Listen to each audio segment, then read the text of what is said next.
Bienvenidos a nuestro consultorio psicológico online a través de USMP TV y las redes sociales de la Universidad de San Martín de Porres. Como cada jueves nos reunimos a las 3 de la tarde para compartir con ustedes temas de salud mental. Hoy vamos a tratar el tema conociendo más sobre el trastorno del espectro autista, el TEA, y para ello hemos invitado a nuestra especialista en trastornos del neurodesarrollo y del aprendizaje, Stacy Villasante Enríquez, a la cual quiero presentar y saludar. ¿Cómo estás, Stacy? Bienvenida. Invitamos a todas las personas a que participen a través de sus comentarios en nuestras transmisiones. Estamos saliendo a través del Facebook de la Universidad de San Martín de Porres, Filial Sur, a través de nuestro canal de YouTube, y también usted puede formar parte de este consultorio con el enlace Zoom que está en la publicación. Bien, ya está con nosotros Stacy. ¿Cómo estás, Stacy? Buenas tardes. Buenas tardes a todos, buenas tardes. Bien, voy a empezar entonces compartiendo pantalla, unos minutos, por favor. Así es. Invitamos a las personas a que también reaccionen y compartan la transmisión. Adelante entonces con el desarrollo del tema, conociendo más sobre el trastorno del espectro autista. Adelante. Ok. ¿Se miran las diapositivas? Sí. Ok, perfecto. Antes que todo me voy a presentar. Mi nombre es Stacy Villasante. En este momento, perdón por el ruido del perrito, pero soy especialista en trastornos del espectro autista, también en trastornos del neurodesarrollo y del aprendizaje. Ahora me desarrollo trabajando en lo que es una clínica especialista en autismo, lo que es Audiomedic, y vamos a empezar con el tema. Ante todo, para conocer más sobre el trastorno del espectro autista tenemos que entender una cosa, que es el autismo. ¿Sí? El autismo, como tal, nosotros lo conocemos como un trastorno del neurodesarrollo que se caracteriza por ciertas condiciones o ciertas causas que el menor presenta a lo largo de su vida, a lo largo de toda su trayectoria en el desarrollo y de su crecimiento. Y además de esto, son, vamos a decirlo, se queda para todo el tema de su vida, ¿no? Además, presenta lo que es el tema de la dificultad en la socialización, hay presencia de intereses restringidos y repetitivos, conductas estereotipadas, hablamos sobre los juegos, el juego dinámico, no es un juego de, por ejemplo, ¿no?, que quiero hacer volar un avioncito, es más un juego restringido, como ya lo mencioné, y repetitivo. Se tienden a hacer ciertas cositas de una misma manera, por cuando termina de hacer eso o deja de hacer esa situación, puede que esta persona entre en lo que es un estado de crisis. Pero eso lo vamos a hablar un poco más adelante. ¿Sí? ¿Por qué se le llama espectro en realidad al tema del trastorno del espectro autista? Se le llama espectro o se le menciona por espectro porque tiene una amplia variabilidad en el tema de su sintomatología y de su gravedad. Es decir, en un niño puede presentarse de una manera y en otro niño puede presentarse de otra distinta manera. Sin embargo, hay ciertas, como ya lo mencioné, ciertas condiciones, ciertas capacidades que ellos tienen que hacen notar que de verdad sí hablamos de un trastorno del espectro autista. ¿Sí? Seguimos. Entonces, ¿cuáles son los criterios diagnósticos que nosotros usamos en el área de psicología para poder diagnosticar el tema de lo que es el autismo? Lo primero que notamos, como ya lo mencioné, son las destrezas en la comunicación. Es decir, si es que su lenguaje, de acuerdo a su edad, está retrasado o está frenado, hablamos de que no habla, si es que no menciona ninguna palabra, o cuando era muy pequeño, es decir, a los 12 meses, a los 10 meses, o vamos a decirlo al año y medio, él pronunciaba algunas palabras y de la nada dejó de pronunciarlas o dejó de hablarlas. Entonces, ahí podemos tener lo que nosotros llamamos, o lo que yo le digo, lo que son las banderas rojas, las red flags. De ahí hablamos sobre los intereses restrictivos y repetitivos. ¿Qué son los intereses restrictivos y repetitivos? Hablamos de lo que es cuando vemos al niño armar todo en una sola fila. Pone, por ejemplo, un cuadrado, un cuadrado, un cuadrado en una sola fila, o lo arma en una sola torre. Entonces, eso lo puede hacer durante varios minutos, durante varias horas, y solo se queda y solo se restringe a esa actividad. Entonces, cuando nosotros vemos a un niño que puede estar con un juguete, vamos a decirlo, no sé, los abacos, un abaco que un niño tiene como juguete interactivo, el niño puede quedarse con ese juguete y se restringe y repite esa misma actividad durante todos una cierta pausa o un cierto lapso de tiempo. Y hablamos sobre el tema de las habilidades sociales. ¿Por qué las habilidades sociales?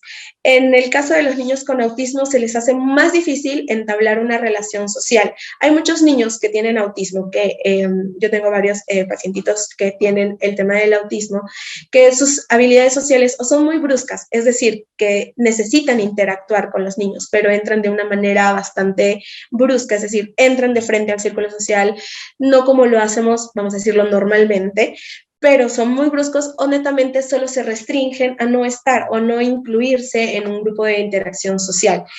Hablamos sobre el tema de la comunicación social, evitan mirar a los ojos a las demás personas, no responden también al llamado del nombre, entre otras cositas de comunicación y habilidades sociales, en este caso interacciones sociales, que se necesita, ¿sí? Entonces, seguimos. Como les mencioné, ¿cuáles son los signos de alerta que nosotros debemos tener presentes al momento de ver si nuestro niño presenta sintomatología autística o no? Hablamos sobre el tema del lenguaje. El lenguaje es lo más esencial y lo que tenemos que tener más alerta al momento de ver si es un niño con autismo o no. Es decir, si no responde a los 12 meses, como le mencioné, no responde al nombre, no señala los objetos, es netamente solo agarra la mano y guía a la persona, al cuidador, a la mamá o al papá, para que agarre el objeto, para que él pueda recién empezar. El retraso en el lenguaje o cuando se le da alguna pauta, alguna consigna, una indicación, él no lo llega a entender, se le hace muy difícil e ignora completamente, no es partícipe de la indicación que se le ha dado. De ahí lo que sigue es el tema de la ecolalia. La ecolalia es un tema de una repetición de una frase que la persona, vamos a decir, el examinador o el cuidador, la mamá o el papá, mencionan y el niño repite. Si yo le digo, no sé, Pepito, vamos a llevar esto, y él dice, llevamos esto. Entonces, no hay un lenguaje comprensivo de parte del menor. Él netamente solo se dedica a repetir. ¿Sí? Las respuestas inapropiadas, es decir, si nosotros le damos una indicación y él de la nada no quiere hacer caso, no quiere seguir con la pauta de la indicación, etc. ¿Sí?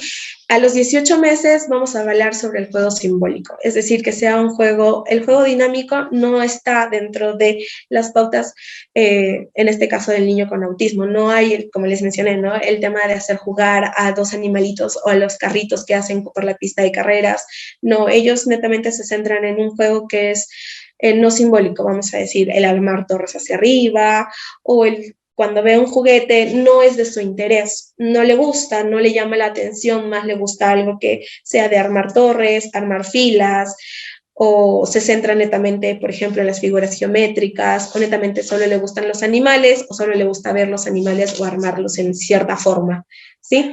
En el tema de las conductas, hablamos sobre su tema de irritabilidad.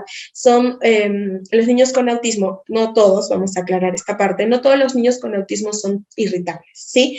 Hay muchos niños que el tema de la irritabilidad la tienen bastante alta, es decir, cuando nosotros les decimos no, ellos ya tienden a tirarse al piso, a llorar. Hay muchos que empiezan con el tema de lo que son las autoagresiones, es decir, se empiezan a chancar la cabeza contra el piso o se empiezan a golpear. Hay muchos que se empiezan a jalar el cabello, se empiezan a autolesionar rascándose las manos o rascándose alguna parte del cuerpo.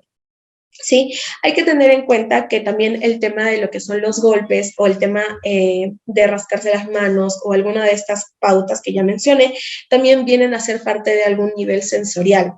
¿Qué es el tema sensorial? El sensorial hablamos sobre las sensaciones que tiene cada ser humano. Hay tanto como lo que es lo que es la hipersensorialidad y lo que es la hiposensorialidad. Cuando hablamos de hipersensorialidad es cuando el menor tiene muy alta el tema de poder tocar un objeto que no conoce o hasta simplemente lo que vemos nosotros como algo normal que es el pasto, él le tiene mucho temor o le causa alguna sensación extraña en él. Y lo que es la hiposensorialidad, hablamos cuando el menor se puede haber caído, no tiene alguna sensación o tiene un retraso en sentir lo que acaba de pasar. ¿sí? También hay muchas conductas de paso en el tema del autismo que son signos de alerta del tema del aleteo. Cuando vemos a un niño hacer así, sin causa aparente, o de repente porque se alegró mucho de algo y no sabe cómo expresarlo porque no tiene el lenguaje verbal, él empieza a hacer así, es decir, a aletear. De ahí en adelante puede ser el balanceo, una forma de autorregularse, que es decir, calmarse y que empieza a hacer así, se empieza a balancear. Hay muchos niños que empiezan también a girar en su propio eje, es decir, a dar círculos dentro de su propio eje, o hay muchos que agarran ciertos objetos o ciertas peluches, animales, etc., que no los sueltan para nada, porque con eso se autorregulan. Cuando hablamos de una autorregulación, hablamos de una forma de calmarse, de calmar sus emociones. En el caso de los niños con autismo, bueno, vamos a aclarar, todos los niños, en realidad todas las personas, todos los seres humanos tenemos opciones, solo que nosotros como personas verbales podemos llegar a expresar esa parte. Muchos de los niños con autismo que son no verbales o que son verbales, pero que aún no tienen el tema del lenguaje como tal desarrollado, tienden a mostrar sus emociones de distintas maneras. Y, por ejemplo, el aleteo, como les mencioné, o el balanceo, o el netamente agarrar un objeto y que no lo suelten absolutamente para nada. ¿Sí? Y como les dije, las reacciones inusuales, lo que son el alto nivel sensorial, en el caso de lo que son la sensorialidad visual, lo que es táctil, el tema de los sonidos, los olores y hasta el tema de comer, porque hay muchos niños que, vamos a decirlo, el tema del autismo, que tienen un alto nivel sensorial al momento de comer, y es por eso que tienen sus comidas bastante restringidas y no comen de acuerdo a lo que deberían comer, vamos a decirlo, de acuerdo a su edad, ¿no? El tema, para poder también hablar sobre nuestros signos de alerta y ver en su totalidad lo que está pasando con nuestros niños, vamos a ver unas fichitas que les acabo de preparar. El tema de lo que es, como les mencioné, la interacción social. Cuando vemos que es más aislado, más que se arrincone en un solo lugar, que está netamente, vamos a decirlo, es una burbujita, netamente solo él, vamos a decir que en la parte de lo que es la interacción social, él se encuentra en un déficit, ¿sí? Pero quiero aclarar que no porque se encuentre aislado vaya a ser que todo el tiempo se va a encontrar aislado. Para eso se le ayuda a generar más habilidades sociales, ¿sí? De ahí, en el lado de la comunicación, hay niños con autismo que son tanto no verbales como verbales. En verbales vamos a hablar que son, cuando tienen un lenguaje desarrollado, hablamos sobre un alto rendimiento o que tiene vamos a decir, un pronóstico favorable. Y los que son no verbales, si bien es cierto, como les acabo de mencionar, no hay que juzgar o no hay que ponerle un pronóstico como tal, a menos que veamos que el niño tiene la intención comunicativa. Hay muchos niños que no tienen el lenguaje, pero sin embargo hacen el ademán o tratan de hacer la verbalización, es decir, mover la boquita para poder empezar a lo que es el tema del lenguaje. ¿Sí? Los que son conductas repetitivas, el tema de hacer una y otra vez, tener un círculo y hacerlo una y otra vez, eso es un tema ya que se va para un déficit. Y el tema de que sean leves las conductas repetitivas, vamos a decir que vamos a sacar a un alto rendimiento o una alta funcionabilidad. ¿Sí? En el nivel sensorial, la hipersensibilidad, que es, para un alto rendimiento, y la hiposensibilidad, que es un déficit que ellos presentan, pero que se puede ir trabajando temas con el terapista ocupacional especializado en el tema sensorial. ¿Sí? Y de ahí lo que es el tema de la hiperactividad y la hipoactividad. La hiperactividad conocemos, o ya la mayoría sabe, es estar en constante movimiento y verlos como veletitas corriendo de un lado para el otro sin sentido alguno. Pero eso se puede ir regulando poco a poco. Y la hipoactividad es los niños que están sentados ahí como aislados, pero que se puede ir trabajando de igual manera. Ok. ¿Cómo se diagnostica el autismo? Como tal, no hay una batería exacta para el tema del diagnóstico del autismo, pero sin embargo hay muchas clínicas, muchos lugares o muchos especialistas que usan lo que es la batería de la 2-2 y entre otras como el ADIR, etc. En el lugar donde yo me desempeño, en mi lugar, usamos lo que es la batería de la 2-2, que Evalúa lo que ya mencioné más arriba, las pautas de diagnóstico, lo que es las conductas restringidas y repetitivas, el tema del lenguaje ecolálico o no ecolálico. Habla también o nos menciona también sobre el tema a nivel sensorial, si hay una irregularidad en el nivel sensorial, y sobre las autolesiones, netamente conducta y lenguaje, y algunas pautas sensoriales que te piden dentro de esto. Para aclarar un poco, mucho se ha hablado en el tema del autismo, de que existen niveles. Si bien es cierto, hay nivel 1, nivel 2 y nivel 3, pero esto no quiere decir que el niño sea un nivel 1 y que sea muy bajito, o que sea nivel 2 y que ya puede pasar, o que el nivel 3 es grave y que de ahí no se puede o no va a poder tener un buen pronóstico. Estos niveles son más un rango de preocupación. Es decir, el nivel 1, hablamos de un rango de preocupación leve, que sea de poco a leve, es decir, que presenta sintomatología, sí, pero que no es de una preocupación bastante alta, que puede regularse, que se puede ir trabajando en su totalidad, sí, de que puede tener un pronóstico favorable en su totalidad. Igual, el nivel 2, hablamos de un nivel de moderado, que ya va en medio, donde se presenta mucho más sintomatología en el del espectro autista, pero que también, al igual que el nivel 3, vamos a decirlo, se puede llevar un tema de terapia y se puede llegar a regular ciertas conductas. ¿De que va a necesitar ayuda durante todo un proceso terapéutico? Sí, porque el proceso terapéutico tiene que ser de una manera integral, es decir, llevarlo tanto el papá, si va al colegio, el colegio, y también el tema de la terapia, y todas las personas que están alrededor de la persona en la que se le haya diagnosticado con autismo. ¿Sí? Seguimos. ¿Cuáles son los beneficios de tener una intervención temprana?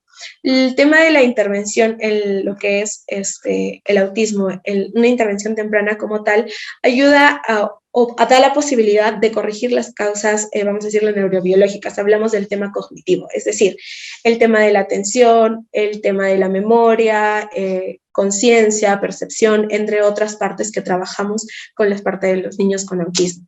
¿Sí? Seguimos con el tema de la rehabilitación, lo que es el aprendizaje de estrategias educativas y su desarrollo cognitivo, como ya lo mencioné. Es decir, enseñarle pautas para que ellos puedan tener una vida psicosocial normal, entre comillas normal, vamos a aclarar. ¿Sí? Esta condición es para toda su vida, entonces ellos tienen una manera peculiar y muy interesante de ser ellos. Entonces, esa parte, que es netamente su personalidad, eso no se va a modificar, netamente se va a ayudar a que ellos puedan tener mejor un ambiente de comodidad, sentirse cómodos en el ambiente que se desarrolla, ¿sí? Y lo que es lo último, la intervención socioambiental. Como ya les mencioné, ayudarles a que ellos psicosocialmente se puedan adecuar al espacio en donde se estén desarrollando, generar habilidades sociales en ellos, trabajar con ellos. Una parte bastante importante, lo que es el tema de poder conversar con la otra persona, no espontáneamente como lo haría otra persona, pero que ellos puedan generar esa espontaneidad a su nivel, de acuerdo a cómo ellos puedan hacerlo. ¿Sí? Algo que yo hablo mucho cuando trabajo y eso, es que no podemos, o un diagnóstico no puede dar un pronóstico. Hay muchos casos del tema de autismo que han salido a nivel de rango de preocupación en grave o en moderado, que han llegado a desarrollarse muy bien en un ámbito social, han llegado a desarrollarse en su totalidad. Si bien es cierto, necesitan una leve o un poco de ayuda, pero eso no impide a que puedan desarrollarse en todo un ámbito o un campo social.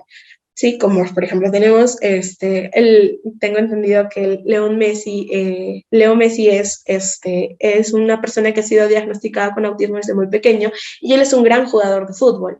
Hablamos sobre muchos de los otros, muchos científicos anteriormente que han también sido diagnosticados con autismo, y ellos han tenido una carrera pero espectacular. Eso no quiere decir que nosotros tengamos que restringir, o que este diagnóstico tenga que restringir muchas de las capacidades que ellos tienen. Ellos pueden en su totalidad desarrollarse en el ámbito que más deseen. Ellos son muy abstractos y hasta un poco literales, pero son de verdad espléndidos. Ellos trabajan bastante bien en algo que de verdad les gusta. Tengo entendido, en muchas investigaciones salen, que los niños con lo que es autismo, o la mayoría de los niños con autismo que se han desarrollado, ha podido llegar a desarrollar una vida psicosocial normal con sus normas de convivencia, tienden a ser varias veces pilotos de avión. Entonces, los que pilotean el avión, que son una herramienta o que es un medio de transporte súper complicado de manejar, ellos lo hacen bastante bien. No hay muchos accidentes de avión, entonces hay una respuesta en que no hay que frenarlos, más bien hay que ayudarlos a que ellos salgan de esa parte, trabajen bien esa parte, se desarrollen en un ambiente psicosocial normal. Y ayudarlos más que todo en esta parte, ¿sí?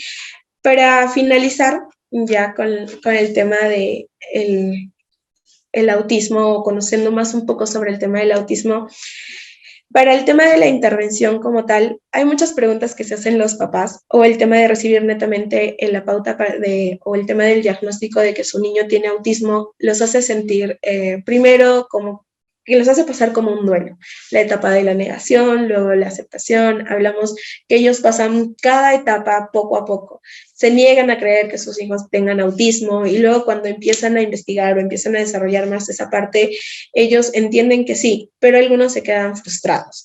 Pero ahí es donde nosotros, o por lo menos ahora que yo estoy hablando con ustedes, explicarles que si bien es cierto, este proceso es bastante complicado y es quizás para toda una vida, pero el desarrollo que ellos tienen es espectacular. Netamente, el aceptarla a ellos como son, su condición es hermosa en su totalidad. Sin embargo, algunos preguntan cuánto tiempo se va a demorar, cómo se va a hacer, qué terapia se usa, etc., si necesita medicación, si no necesita medicación, si puede ir a un colegio regular o no puede ir a un colegio regular.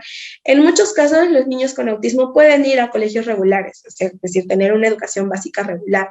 El tema del tiempo de la terapia, hablamos de que ellos van a llevar terapia toda su vida. Sin embargo, no es que ahora de niños que tienen los 3 años que se empiece a diagnosticar a esta edad, tengan que venir, no sé, 4 veces a la semana o 5 veces a la semana. No, que con el pasar del tiempo ellos solamente van a necesitar un control para poder desarrollar o poder resolver algunas dudas que vayan presentándose en el camino. La terapia que más se usa para el tema de lo que es la condición del autismo es lo que es el tema de la terapia cognitivo-conductual, porque como ya les he explicado más arriba, el tema de la sintomatología, ellos presentan muchas conductas disruptivas, el tema de su irritabilidad, la tolerancia a la frustración, el tema de las autolesiones, que es parte del tema de conductual, que se van a ir corrigiendo. Y la parte cognitiva, porque trabajamos, además de las áreas que ya mencionadas, como la atención, memoria, percepción, entre otras, hablamos también sobre una parte emocional, lo que es el tema de expresar sus emociones y además que ayudamos al tema de lo que las habilidades sociales, como ya lo mencioné. ¿Sí? Perdón, hay que tener en cuenta que no todas las intervenciones para todos los niños va a ser igual. Si bien es cierto, usamos lo que es terapia cognitivo-conductual para todos, pero no es como que me voy a basar primero esto, primero el otro, segundo, y para todos los niños va a ser igual. No, porque como les dije, no toda la sintomatología en todos los niños va a ser igual. En unos niños va a ser mucho más alto el nivel de irritabilidad que en otros va a ser mucho más bajo. Entonces, no voy a tratar al mismo niño que tiene irritabilidad alta con el mismo niño que tenía la irritabilidad baja. ¿Por qué? Porque puedo ocasionar una ambivalencia o puedo generar un problema en este niño, ¿sí? Entonces, para finalizar, quiero,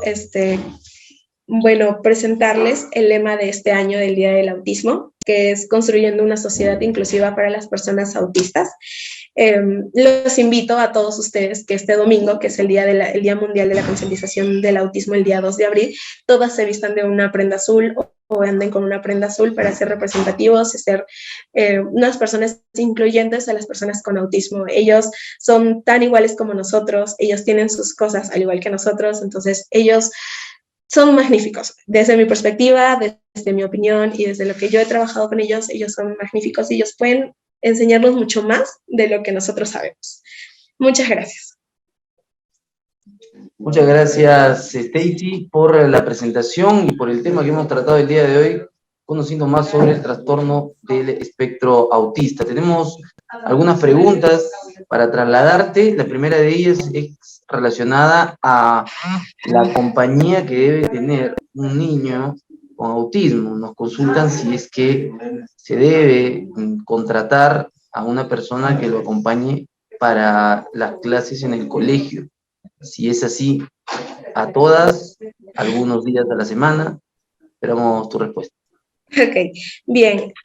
Cuando hablamos del tema de la maestra sombra, vamos a analizarlo, depende del nivel del niño que tiene a nivel social o a nivel cognitivo en el que se trabaja. Por ejemplo, si es un niño que tiene muchas dificultades de permanecer sentado, de poder realizar ciertas actividades en el colegio, se para, se va o no presta atención, no sigue instrucciones, se podría tener en cuenta una maestra sombra en esas ocasiones. Sin embargo, si el niño presenta una adaptabilidad bastante bien en el área escolar, si presenta bien un proceso cognitivo, un proceso de habilidades sociales, vamos a decirlo, intrusivas, pero que lo hace, en este caso no hablamos de que la maestra sombra sea necesaria. Hablamos de que si es que en el colegio lo solicitan, podría ser, pero desde mi perspectiva y desde las recomendaciones que yo le daría, no. Vamos a hablar de que hay muchos niños que sí, con la sintomatología mucho más agravada, sí van a necesitar tener una maestra sombra, pero hay muchos niños que no. Entonces, es más el hecho de cuánta sintomatología está presentando el menor para poder ver si la maestra sombra sería de buena ayuda en este caso. Muy bien, muchas gracias por esa primera respuesta. Nos consultan ahora sobre el gobierno. ¿El Estado ha planteado alguna normativa y algún programa que incluya dentro del plan educativo a los niños con autismo? ¿Hay alguna norma? En realidad sí, hay una norma en realidad para todos los colegios y en realidad todos los colegios tienen que ser inclusivos. Hablamos de que todos los niños tienen que poder, así sean con autismo, no sean con autismo, que tengan retraso mental, síndrome de Down, entre otras condiciones, puedan o tienen que estar dentro de un colegio y el colegio no puede rechazarlos. Sin embargo, hay que tener en cuenta el tema de la planificación o el tema del desarrollo o la plantilla que ellos desarrollan durante todo el proceso escolar.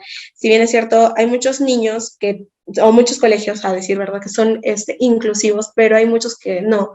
Entonces, ¿por qué no tienen el personal capacitado para poder tratar a un niño con autismo?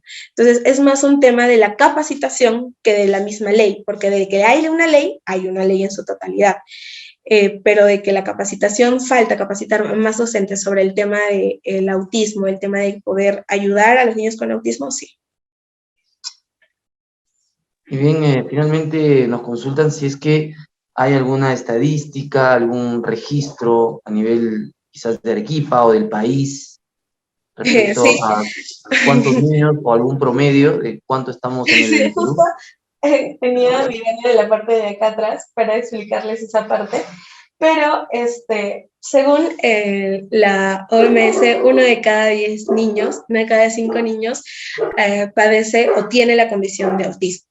¿Sí? Estas predomina más en lo que es el tema de los niños, sin embargo, se presenta tanto en niños como niñas, pero más prevalece en lo que es lo que son los varones. Muy bien, muchas gracias a nuestra especialista del consultorio psicológico online del día de hoy, Stacy Villasante Enríquez.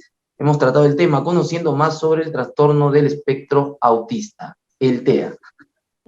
Están invitados todos para acompañarnos también el próximo jueves a las 3 de la tarde con otro tema aquí en nuestro consultorio psicológico online. Stacy, nuevamente, muchas gracias por tu tiempo, muchas gracias por el tema que has compartido con nosotros. Hasta una próxima ocasión.